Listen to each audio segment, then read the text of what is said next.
আজকে আমি আলোচনা করব ভোকাবুলারি কিভাবে পড়ি এটা নিয়ে। আমি এটা ডেইলি টাস্ক হিসাবে রেখেছি। আর ডেইলি টাস্ক হিসাবে আমি ভোকাবুলারিটা পড়ি। আর কিভাবে পড়লে আমার কাছে মনে হয় এটা আমার ভুলতে একটু কষ্টই হয়, তাই আজকে আমি শেয়ার করব। তো প্রথমেই বলি, আমি সকালে ঘুম থেকে উঠেই সাধারণত ভোকাবুলারি পড়ি। আমার কাছে মনে হয় আমি এত ব্রেনে চাপ নিতে পারি না। তাই মনে হয় একটা নিউজ পেপার পড়ি, এটাতে আমার চাপ প্রেশার কম লাগে, কঠিন কিছু পড়তে হচ্ছে না, আর আমার ভোকাবুলারিটাও পড়া হয়ে যাচ্ছে। যদিও মাঝে মাঝে এর ব্যতিক্রমও হয়ে যায়, অন্য সাবজেক্টও দেখা যায় পড়ে ফেলি। তো ভোকাবুলারি পড়ার জন্য আমি ফার্স্টে একটা খাতা বানিয়ে নিয়েছি, আর এই খাতার মধ্যে আমি সব কিছু লিখি, মানে এটা আমার আলাদা খাতা। তো এই খাতার মধ্যে আমি লেখা শুরু করেছি। আর ফার্স্টে আমি কি করি, এখানে তারিখ দিয়ে দিয়ে নেই যে আজকে আমি এটা পড়ব, আর এটা খুঁজে বের করেছি, মানে আমি তারিখ ওয়াইজ এই খাতাটা বানিয়েছি। দেন আমি কিভাবে পড়ি, প্রথমেই বলে নিই, আমি ভোকাবুলারিটা বই থেকে পড়ি না। আমি সাধারণত অনলাইন নিউজ পেপার থেকে পড়ি, যেটা আমার কাছে সহজ লাগে। আর আমার কাছে মনে হয় যদি আমি নিউজ পেপার থেকে পড়ি তাহলে রেগুলার আমি ডাটা সম্পর্কেও আপডেটেড থাকবো, আর এটা আমাদেরকে রিটেনও এগিয়ে নিতে সাহায্য করবে। তো আমি কি করব, ফার্স্টে একটা অনলাইন পেপার পড়বো, যেমন একটা English paper, daily news paper পড়বো। তো আমি এটা ল্যাপটপেও পড়ি, মোবাইলেও পড়ে থাকি। সাধারণত আমি মোবাইলেই পড়ি, কারণ মোবাইলে পড়তেই ইজি লাগে। মোবাইলে ডেইলি স্টার নিউজ পেপার নামে একটা অ্যাপ ডাউনলোড করেছি। তো ওইখান থেকেই পড়ি, কিন্তু এখানে আমি মোবাইলের ভিডিওটা দেখাচ্ছি না, কারণ তাহলে স্ক্রিন রেকর্ডের কারণে ছোট হয়। তো আজকে আমি ল্যাপটপ থেকে পড়ছি। আর নিউজ পেপারের মতো পড়তে চাইলে আমি এটা ডেইলি স্টার এটা সার্চ দিয়েও পড়া যায়। আরেকটা কাজও করা যায়, আমি ফেসবুক গ্রুপে আমি যেটা করেছি, ফেসবুক গ্রুপে ডেইলি স্টারের নামে একটা মানে পেজ আছে, ওখানেও আমি অ্যাড হয়েছি। তো অ্যাড হওয়ার কারণে কি হয়, আমি যদি ফেসবুকেও যাই, এর মাঝে মাঝে আমার ভোকাবুলারিটাও শেখা হয়ে যায়। তো এভাবে আমি আর কি অনলাইন নিউজ পেপার থেকে পড়ে থাকি। দেন ডেইলি স্টার থেকে আমি একটা ইম্পর্ট্যান্ট অথবা ইন্টারেস্টিং, মানে আমার যেটা ভালো লাগে তেমন একটা টপিক বের করি, স্পোর্টস, ইকোনমি, স্ট্যাটিস্টিক্স কিংবা একটা সোশ্যাল টাইপের, মানে একজন সচেতন নাগরিক হিসেবে আমার যা যা পড়া উচিত বলে আমি মনে করি সেটাই আমি পড়তে থাকি। যেমন আজকে আমার পছন্দ হয়েছিল একটা টপিক এডুকেশনাল টাইপের, মানে ওখানে ঢাকা ইউনিভার্সিটি নিয়ে কথা ছিল, এটা পড়েছিলাম। তো পড়ার পরে আমি ওই টপিকটা পড়া শুরু করি, আর পড়ার সময় আমি দেখি প্যাসেজের মধ্যে সব টপিক মানে সব ওয়ার্ড কিন্তু আমি পাচ্ছি না। তো যে সকল ওয়ার্ড আমি পারি না, ওই ওয়ার্ডগুলো আমি খাতায় লিখে রাখি। এখন এমন একটা টপিক পেলাম যে আমার কাছে হ্যাঁ মনে হচ্ছে ইজি, কিন্তু দেখি অনেকগুলো টপিকে মানে অনেকগুলো ওয়ার্ডেই আমি পাচ্ছি না। তো ওই টপিক যেগুলো আমার অজানা, এরকম 5 থেকে 7টা, মাঝে মাঝে 10টাও হয়, ওই 10টা ওয়ার্ড কী করি, খাতায় লিখে ফেলি। আর এর মধ্যে 2-3টা ফ্রেজ ওয়ার্ড টাইপের আমার যেগুলো মনে হয় অচেনা লাগে, সেগুলো আমি কী করি, খাতায় লিখে ফেলি।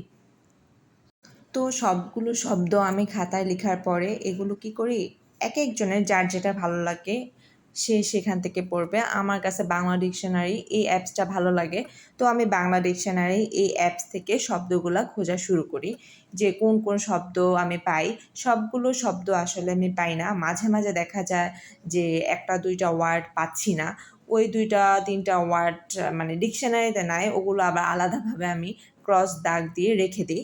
আর বাকিগুলো কি করি, আমি লিখে ফেলি, মানে যতগুলো আমি পেয়েছি সবগুলো আমি খাতায় লিখে ফেলি। আরেকটা জিনিসও আমি দেখেছি যেটা আমার মোবাইলে আসলে হয় না, কিংবা ডেইলি স্টার অ্যাপের মাধ্যমে হয় না। যদি গুগল থেকে ডেইলি স্টার পেপারটা পড়া হয়, তখন যে ওয়ার্ডটা আমি পাচ্ছি না ওই ওয়ার্ডে যদি ক্লিক করা হয়, দেখা যায় ওখানে অনেক সিনোনিম টাইপের ইংলিশের মধ্যেই অর্থ আসে।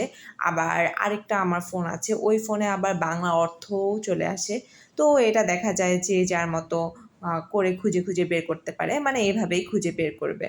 তো আমি এখানে সবগুলো ওয়ার্ড লিখেছি, কিন্তু লাস্টে দিয়ে আমি এই দুইটা ওয়ার্ড কিন্তু আমি বাংলা ডিকশনারি থেকে পাইনি। তো এই 2টা ওয়ার্ডের পাশে আমি ক্রস চিহ্ন দিয়ে রেখেছি, যেন পরে দিয়ে যখন আমি আবার এগুলো পড়বো তখন যেন আমার মনে পড়ে যে এগুলো একটু ভিন্ন টাইপের ওয়ার্ড, সেজন্য আমি ক্রস চিহ্ন দিয়ে রেখেছি। মানে আমি ইউজুয়ালি যে ডিকশনারি থেকে খুঁজলেই পেয়ে যাই, তেমন আমি ডিকশনারি থেকে খুঁজে পাইনি, এগুলো আমার গুগল থেকে সার্চ দিয়ে বের করতে হয়েছে।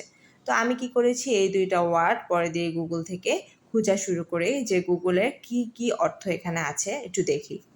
দেন গুগল থেকে আমি শব্দগুলা খুঁজে পাই আর আমার এখানে দেখি অনেক ধরনের অর্থ আছে। তো যেটা আমার কাছে মনে হয় যে প্যাসেজের সাথে রিলেটেড সেই অর্থটা আমি লিখে ফেলি।